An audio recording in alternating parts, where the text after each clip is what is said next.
আসসালামু আলাইকুম। আশা করি সবাই ভালো আছেন। আজকে মুরগির বয়স 29 দিন। মুরগি বড় হয়ে গেছে, বিক্রির উপযোগী। বাচ্চাগুলো কেনা ছিল 46 টাকা পিস। মূলত আমি যখন কিনেছিলাম তখন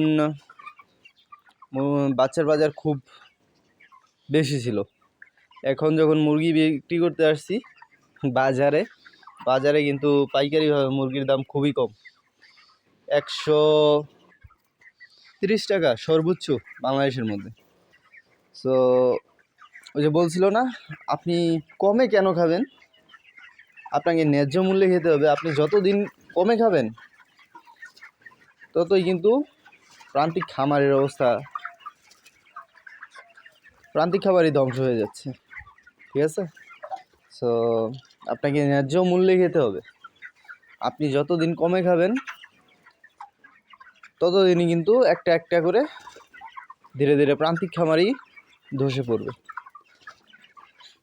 ন্যায্য মূল্য আমরা মনে করেন 30 থেকে 35 দিন মুরগি পালন করি, অনেক জায়গায় আবার 40 দিনও পালন করে, 45 দিন পালন করে। এই এতদিন মুরগি পরিশ্রম করে খামারের মধ্যে, শেষমেশ দেখা যায় যদি পুঁজি নিয়ে টানাটানি হয়, লাভ তো দূরে থাক, তাহলে আমরা যারা ক্ষুদ্র উদ্যোক্তা আছি, বিশেষ করে প্রান্তিক খামারি, ছোট ছোট প্রান্তিক খামারি, আমরা টিকে থাকার খুবই অবস্থা খারাপ। পুঁজি না থাকলে আমরা ব্যবসাও করতে পারবো না। আর এই হচ্ছে বর্তমান অবস্থা, মোটেও ভালো নেই প্রান্তিক খামারিরা। যদি বাচ্চার দাম আর মুরগির দামের মধ্যে একটু সামঞ্জস্য থাকতো, বাচ্চার দামটা নাগালের ভিতরে হতো, আর মুরগির বাজার এখন যেমন মনে করেন 130 টাকা আছে, 130 টাকাই থাকতো যদি বাচ্চার দামটা কম থাকতো।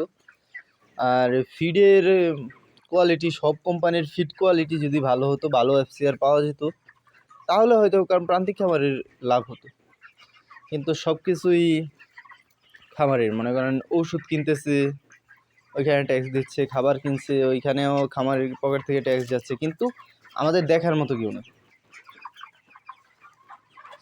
অবস্থা মোটেও ভালো না। ভিডিওটা ভালো লাগলে অবশ্যই লাইক করবেন, চ্যানেলটাকে সাবস্ক্রাইব করবেন, সাবস্ক্রাইব করে পাশে থাকা বেল বাটনটি বাজিয়ে দিয়ে সাথেই থাকবেন। ধন্যবাদ।